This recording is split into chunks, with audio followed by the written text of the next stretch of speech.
l'énergie. Bonjour, donc on va parler aujourd'hui d'énergie. Il s'agit essentiellement de rappels qui vont nous être utiles quand on va aborder les questions de l'énergie dans les réactions chimiques. L'origine profonde de l'énergie, c'est que c'est la quantité physique qui est conservée en raison de la symétrie sous une translation dans le temps. Donc la plupart des lois de conservation proviennent de propriétés de symétrie. En pratique, l'énergie, ça nous permet d'effectuer un travail ou d'induire un changement lorsqu'il y a un changement de forme. Là, on verra qu'il y a plusieurs formes d'énergie.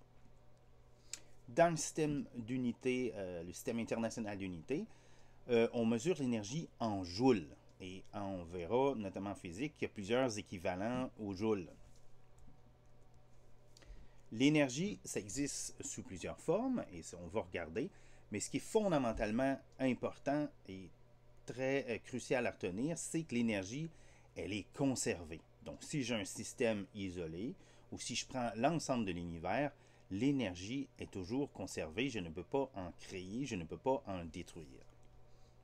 C'est d'ailleurs ce qu'on appelle la première loi de la thermodynamique. Donc, la première forme d'énergie qu'on va regarder, c'est l'énergie cinétique. Donc, c'est l'énergie qu'un corps va posséder en vertu de son mouvement. Donc, si je bouge, ben, ça veut dire que j'ai de l'énergie. Okay? Et la formule, on l'a déjà vu, l'énergie cinétique, c'est 1/2 de mv2. Souvent, on va entendre le mot énergie mécanique ou énergie de mouvement, mais on devrait vraiment dire énergie cinétique pour le mouvement. On va noter aussi qu'un corps qui tourne sur lui-même, même s'il ne se déplace pas, possède aussi une énergie cinétique. Ça va être une énergie cinétique de rotation. Je tourne, donc j'ai de l'énergie cinétique.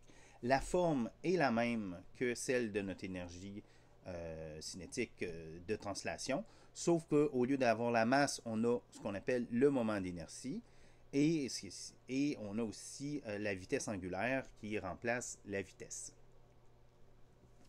Il y a plusieurs formes d'énergie cinétique. Donc, l'énergie cinétique, on peut la retrouver sous différentes formes, notamment l'énergie éolienne. Donc, ça, c'est l'énergie cinétique qui provient du vent. Donc, comme j'ai du vent, ben, je peux actionner des pales ici d'éoliennes, par exemple. Je peux aussi faire bouger de l'eau. En fait, l'eau est une forme d'énergie cinétique. C'est l'énergie qui provient de l'eau, mais de l'eau en mouvement, et elle aussi peut actionner des moulins, par exemple. L'autre forme d'énergie cinétique qui est très importante, surtout pour nous en chimie, c'est l'énergie thermique. C'est l'énergie qui provient de l'agitation des particules. Donc, les particules sont agitées dans tous les sens, de manière aléatoire. C'est ce qu'on appelle l'énergie. L'énergie, elle va être égale à 3,5 si j'ai des particules ordinaires, là, 3,5 n kBt, où n c'est le nombre de particules et kb c'est la constante de Boltzmann. T c'est la température en Kelvin, donc c'est important de noter que c'est en Kelvin. Je peux aussi la réécrire, je pourrais la réécrire puis marquer que c'est le nombre de moles fois la constante des gaz parfaits. Ça revient exactement au même. Là, à ce moment-là, j'aurais l'énergie pour des moles par mol de particules. OK? C'est ce qui est marqué ici. On a de l'énergie rayonnante. L'énergie rayonnante, c'est celle qui est associée à un faisceau d'ondes électromagnétiques. Donc, c'est-à-dire j'ai de la lumière, essentiellement, qui se déplace. Et l'énergie est transportée par des photons. Et les photons, eux, se déplacent à la vitesse de la lumière, donc 3 fois 10 exposant 8 mètres par seconde. Et leur énergie va dépendre de leur fréquence ou de leur longueur d'onde. Donc, on a Hc sur lambda qui est l'énergie de nos photons, où H, c'est la constante de Planck, qui est égale à 6,626 fois 10 à la moins 34 joules fois seconde. Lambda, c'est la longueur d'onde. Donc, on voit ici que dépendamment de si j'ai des longueurs d'onde qui sont longues, comme les ondes radio, moi j'ai moins d'énergie. Mais lorsque je vais aux petites longueurs d'onde, celle des rayons gamma, c'est des photons de très grande énergie. On parle maintenant d'énergie potentielle. Donc, l'énergie potentielle, C'est un petit peu plus dur à comprendre, mais c'est en gros l'énergie qu'un corps va posséder en vertu de sa position. Sa position par rapport dans un champ, par exemple, un champ, que ce soit un champ électromagnétique ou un champ gravitationnel, ou par rapport à une certaine condition qu'on pourrait activer. OK? Donc, par exemple, le ressort.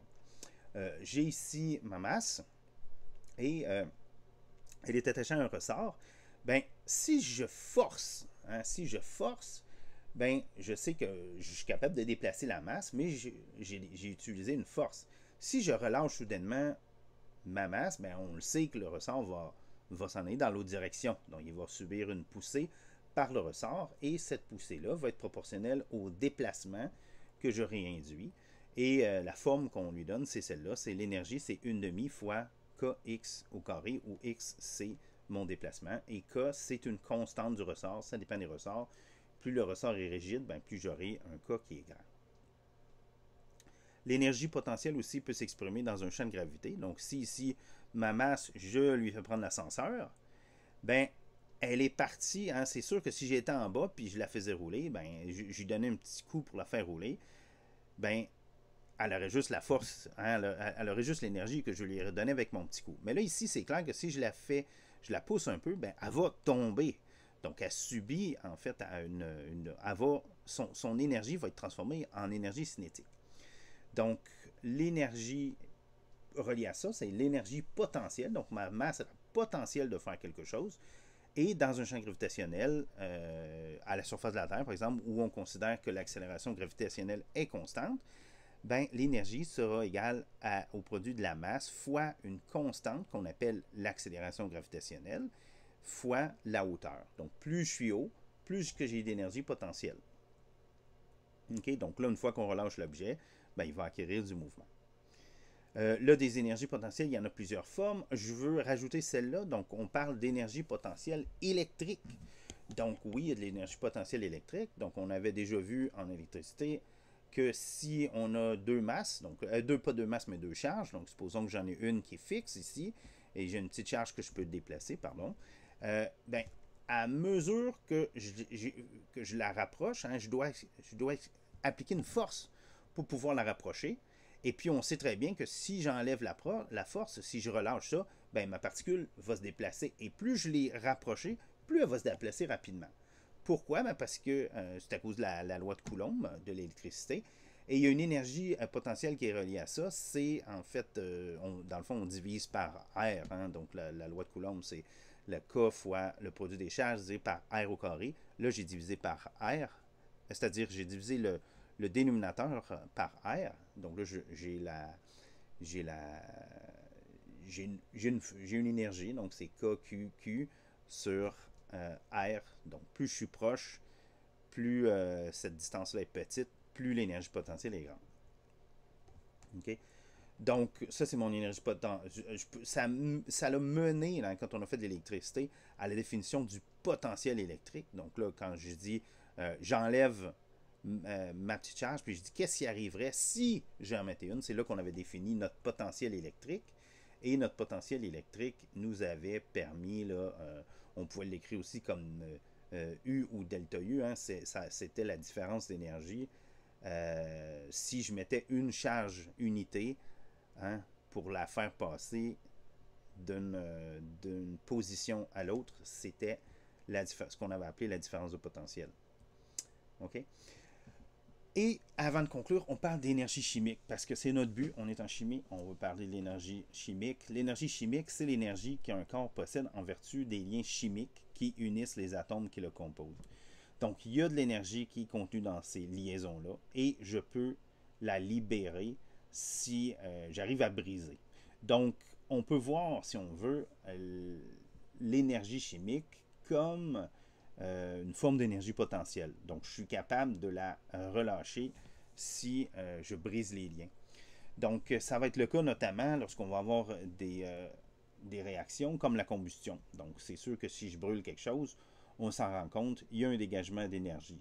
Là, on va voir que c'est compliqué un petit peu. Là, on va regarder les détails plus tard. Mais pour la combustion, ça nous paraît évident qu'il y a un dégagement d'énergie. Et soit dit en passant, en passant, des fois, on donne des noms à l'utilisation de certaines substances, mais dans le fond, c'est l'énergie chimique. Par exemple, quand on fait brûler du charbon, du pétrole, du gaz naturel, on peut appeler ça de l'énergie fossile, mais en fait, c'est de l'énergie chimique. OK? Donc, lorsque on libérera cette énergie potentielle, elle va se transformer la plupart du temps en énergie rayonnante et en énergie thermique. Donc, en résumé, l'énergie, c'est une quantité physique qui permet d'effectuer un travail ou d'induire un changement lorsqu'elle va changer de forme. Il y a une multitude de formes d'énergie.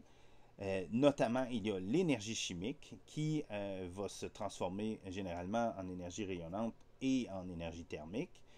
Et fait important à se rappeler, l'énergie de l'univers ou d'un système isolé, c'est toujours conservé. Donc, il n'y a pas de création d'énergie, il n'y a pas de destruction d'énergie, l'énergie ne fait que changer de forme.